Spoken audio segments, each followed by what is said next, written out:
जातियों में बट गए, धर्मों में बटे हुए हैं। दर्द होता है देश के लिए जिन्होंने कुर्बानियाँ दी।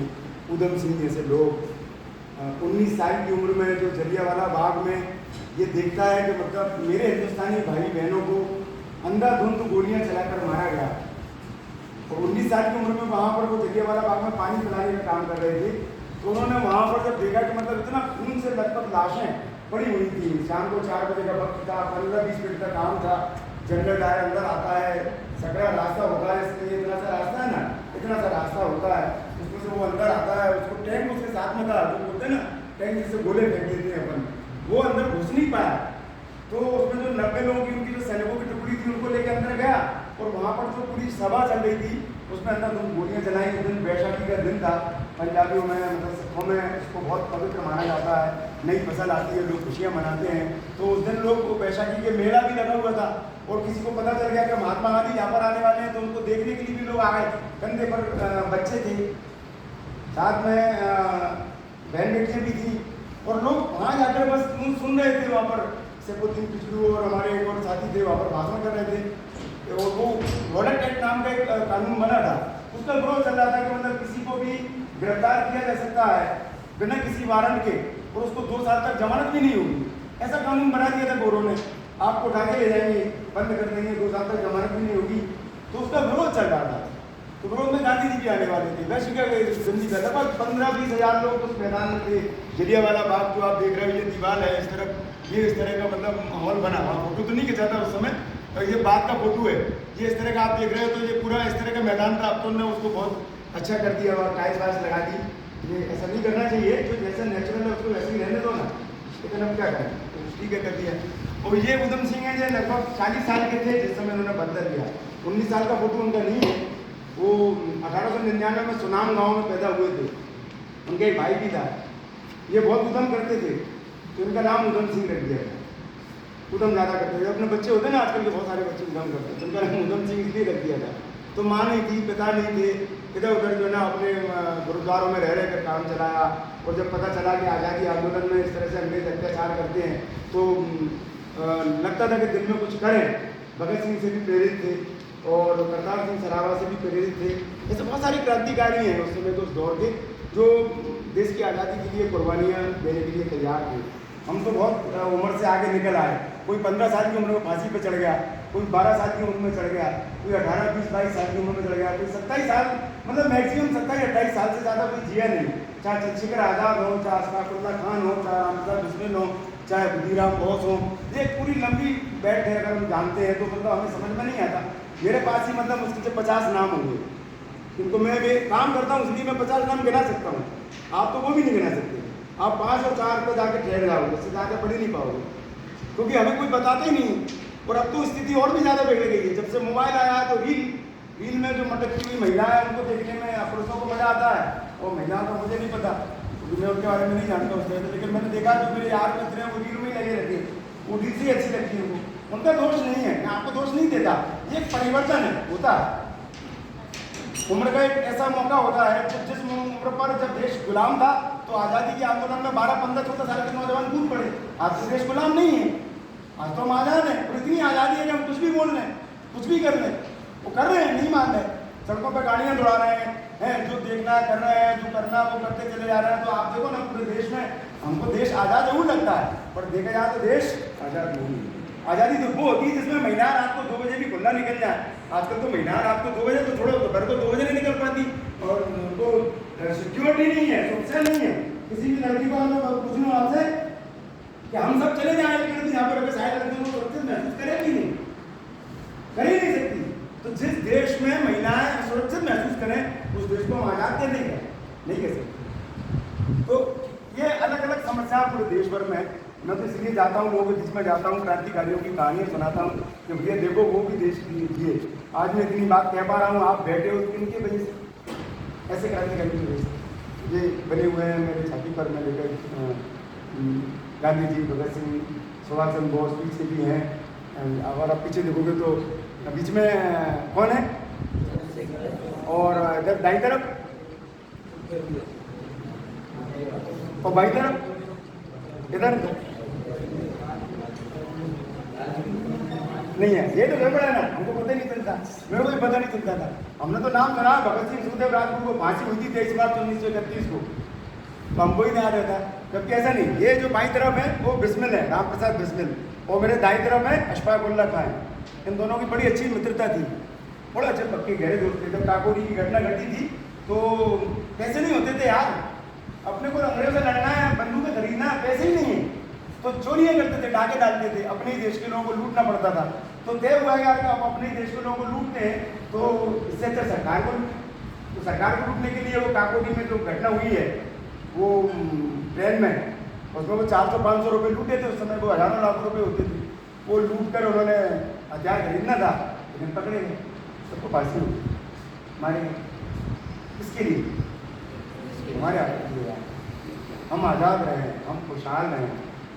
मेरे को बहुत अच्छा लगता है जब कोई बहन किसी अच्छे पद पर पहुंचती है, कितना संघर्ष करके पहुंचती होगी, कितनी नज़रों से, कितनी तीखी नज़रों को वो सहन करती निकलती है। मैं आज भी जब मेरे सामने कोचिंग सेंटर है, वहाँ लड़कियाँ आती हैं तो मुँह में दुपट्टा ढके होती हैं, या कभी दुपट्टा नहीं भी ढकी होती तो यकीन मानो मैं उसकी तरफ देखता भी हूँ किसी लड़की की तरफ, तो वो नज़रें कभी मिलाती नहीं। आप देखना कभी भी लड़कियों में रहता है तो मतलब वो अपने प्रोसेस उनकी यही होती है कि मतलब एक दायरे में रहे।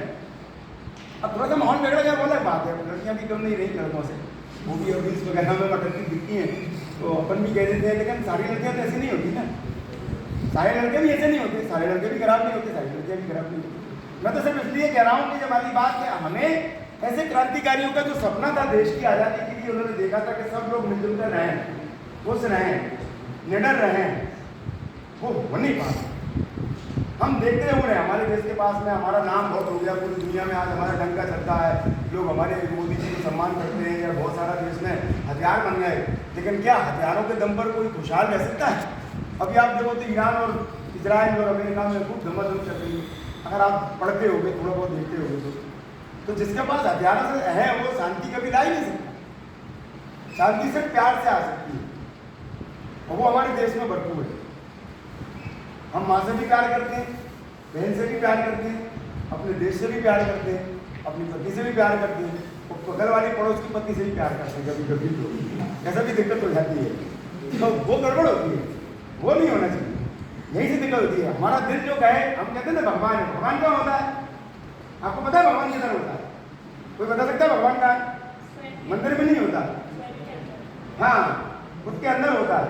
जब हम कोई गलत काम करें और अंदर से एक आवाज आए कि ये गलत है, वही खुदा है, वही भगवान है, वही अल्लाह है, वही वाहिगुरु है, वही आपका ईसा मसीह ईश्वर गॉड है। जब हम गलत करें, अंदर से एक आवाज आए कि ये गलत है, बस समझ लेना कि आपको ईश्वर ने इशारा किया है, आवाज दी।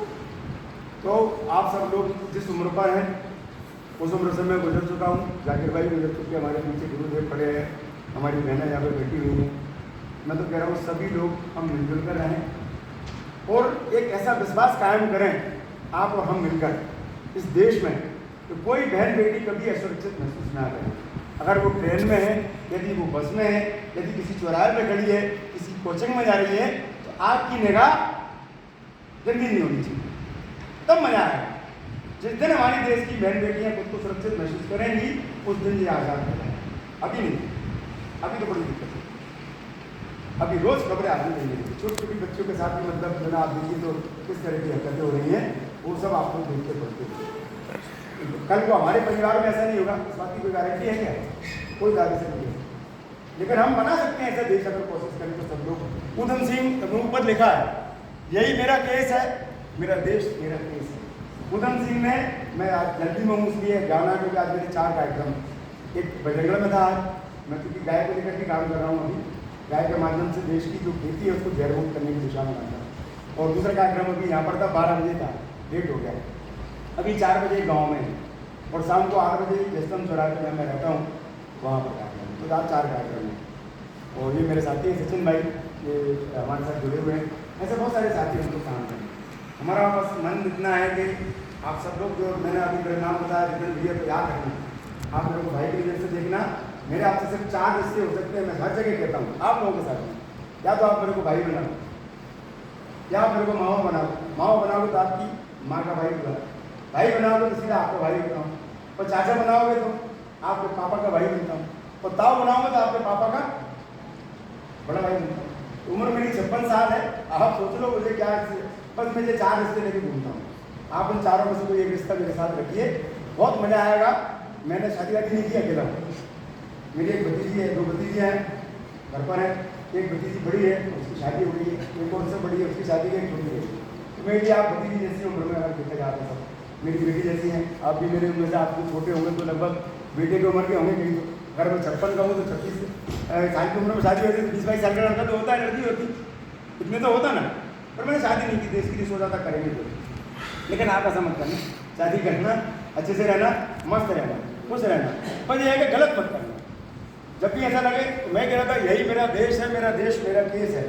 ये जब जलियांवाला बाग में गोलियां चली और बहुत सारे लोग मारे गए, पूरी खून से लथपथ हो गई थी, तो अंग्रेज सरकार ने कहा कि यहाँ पर कोई भी नहीं आएगा सुबह तक।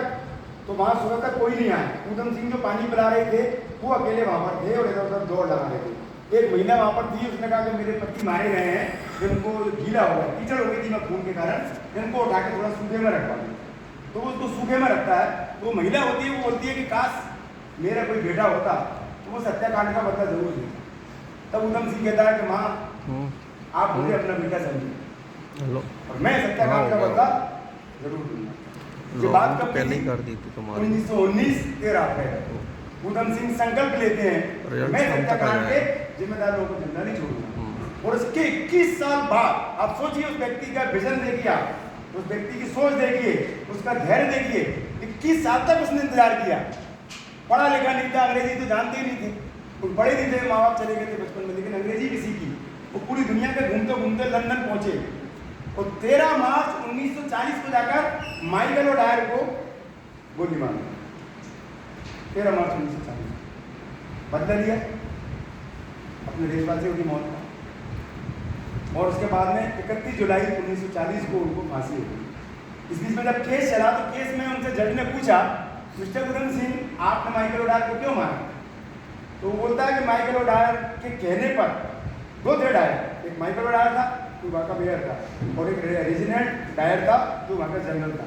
तो माइकल ओडायर के कहने पर जनरल डायर ने जलियांवाला बाग में निर्दोष निहत्थे लोगों पर गोलियां चलाई। छोटे छोटे बच्चे, बूढ़ी माता, बहन भाई, नौजवान, लगभग 400 लाशें तो कुएं से निकली थी, 300-400 लाशें। उसके बाद जो गोलियां पड़ी उनमें बच्चे जो पीठ पे खड़े हुए थे उनको